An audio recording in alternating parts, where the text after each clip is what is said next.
Tulsi Gabbard and Bobby Kennedy, those are like your top-level Dems. That's not just some like low-level thing. Right. So I want you to think about that, of what are they seeing and what are they doing that is potentially making them so enthusiastic about Trump. Does that make sense? Yeah, for sure. And now, That's a good question. That's a very good question. yeah. Hi, Charlie. My question, a big part for me why I'm not voting. Sorry. A big part for me why I'm not voting for Trump. I feel like he says he has a lot of aspirations for the country, and he doesn't really convey his plan the best. One specific thing for me right now, obviously you brought up World War III as a possibility of happening. Specifically, what do you think Trump will do to ease tension in the Middle East? Because I normally find that conservatives are more pro-Israel. So it seems, at least from my perspective, if he is elected into office, he would help Israel more, and I don't think that would better the situation. Maybe I'm not educated completely on the situation, but what do you think Trump would do specifically to kind of ease tension and get us out of there and keep stuff more nationalized, keep money inside the country? Yeah, it's a great question. So That was a really good question, and I'm very excited about this debate because apparently a student on this video hates that he has to vote for Kamala Harris or had to vote for Kamala Harris. Let's see how this goes. I'm very excited to hear the different perspectives on whether someone is voted for Kamala or whether they vote for Kamala or whether they decide to vote for Trump. So without further ado, let's get into it. first, Trump has a lot of gifts.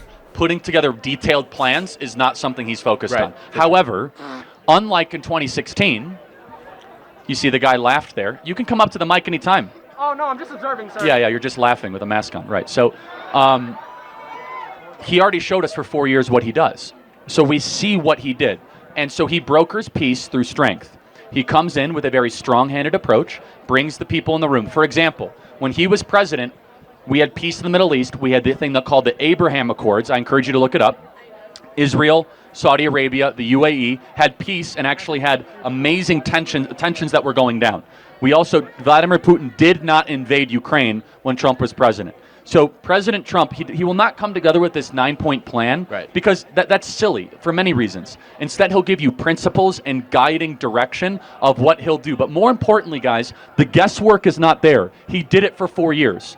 And for 4 years, we had no new wars, a secure border, and everyone was able to own a home if they so choose. If you had an income over $75,000 a year combined with your family, which most Americans do if you combine two-spouse income, and we do not have that now. And so I hear your hesitation. As far as the specifics here, he will bring peace to the Middle East by trying to relax tensions and then also playing offense against Iran, which worked during his 4 years as president. And then also my second question. I've heard a lot in the media lately, Trump's tariff plan on China.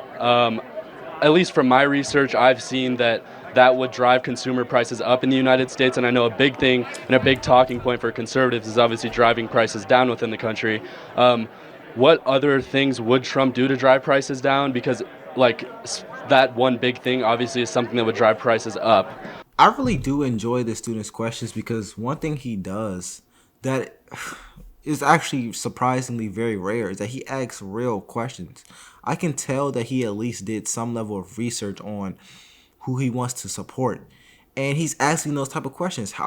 He's not just attacking Charlie Kirk for being a Trump supporter. He's not just attacking Charlie Kirk for being a conservative. He's actually posing real questions. The reason I think this is important is because hundreds of thousands of people watch this video. There's tens or maybe even hundreds of students out there right now.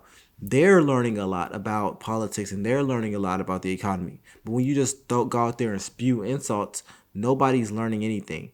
The only thing you're doing is making yourself look worse. It won't. Again, you're being lied to by the media. Again, why did prices not go up when he did his tariffs during his first 4 years? Yeah, well, like I said, I'm talking to you to be educated, right? No, I'm not putting it on you. It's just a question to ask. But wait, he applied 200 tariffs when he was president. Why didn't things get more expensive? Now, let me explain to you from an economic standpoint of why that is. So when you have a tariff, how does a company avoid a tariff? The best way to avoid a tariff is what? Make your good in the country. Right. And so, for example, Lyndon Baines Johnson put on a 25% tariff on pickup trucks. This is one of hundreds of examples I could give. How many of you guys have seen Toyota pickup trucks before? Or what? They're very popular. They're all made in America, even though it's a Japanese car company, and that's how they avoid the 25% tariff. Does that make sense?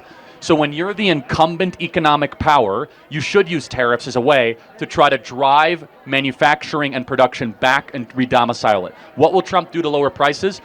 Energy is the #1 reason why prices are going up. He'll lower energy by drill, baby, drill. Awesome. I really appreciate what you do. Thank you. All the signs. So you're a maybe voter?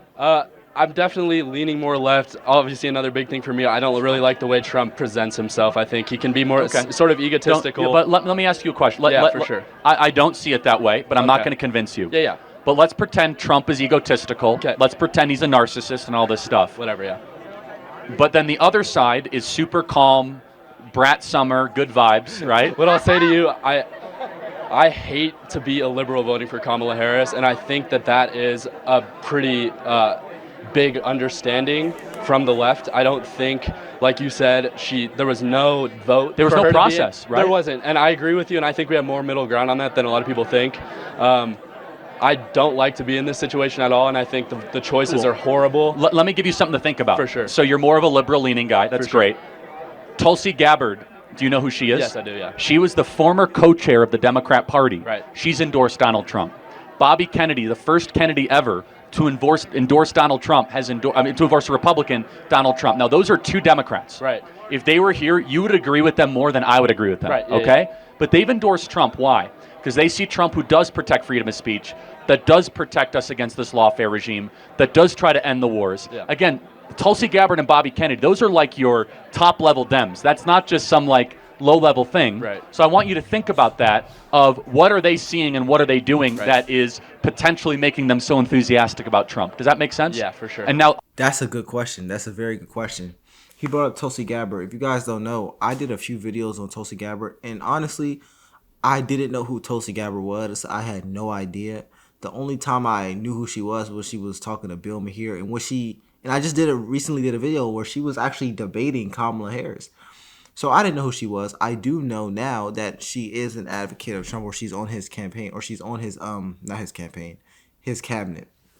Why do they support him? That's an interesting question. A very, very good question. Let's continue. on the other hand, you don't want wars, right? Obviously not.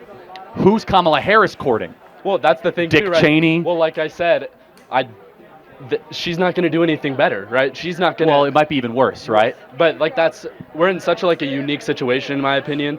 It's so hard to balance like what one side would do over the other, since we've never gone through something. You know what I mean, though? Like, Well, we have lived through Trump, though. No, I'm saying the war specifically. It's such a it's much more of a specific situation than I feel like we've done. Like the Middle East with Bush or whatever, like that all happened. It all unraveled. Right, no, but hold on. Let me interrupt you if I can. Yeah, for sure. The people that designed the Iraq War, Leon Panetta, Dick Cheney, they're Kamala Harris' senior advisors. So if you vote for Kamala Harris, you're allowing the Bush-Cheney warmongering invasion machine to take over your government.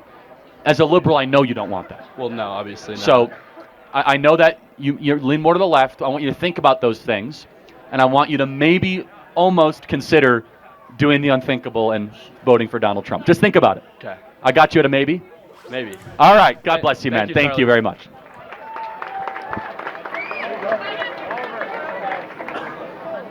It seems like he just, in modern times, converted a voter from Kamala Harris to Donald Trump. One thing I will say is that I think whether or not you're conservative or liberal, Charlie Kirk is very intellectually honest. I believe he is. If you guys don't, then let me know in the comments below. And I think the student he was talking to was also very intellectually honest. And I love the fact that they asked real things that will actually affect us. It didn't just virtue signal on who they think is the most moral or ethical president, as if we know what they're doing behind closed doors. But let's continue. We got more hats? Who wants a hat? Charlie.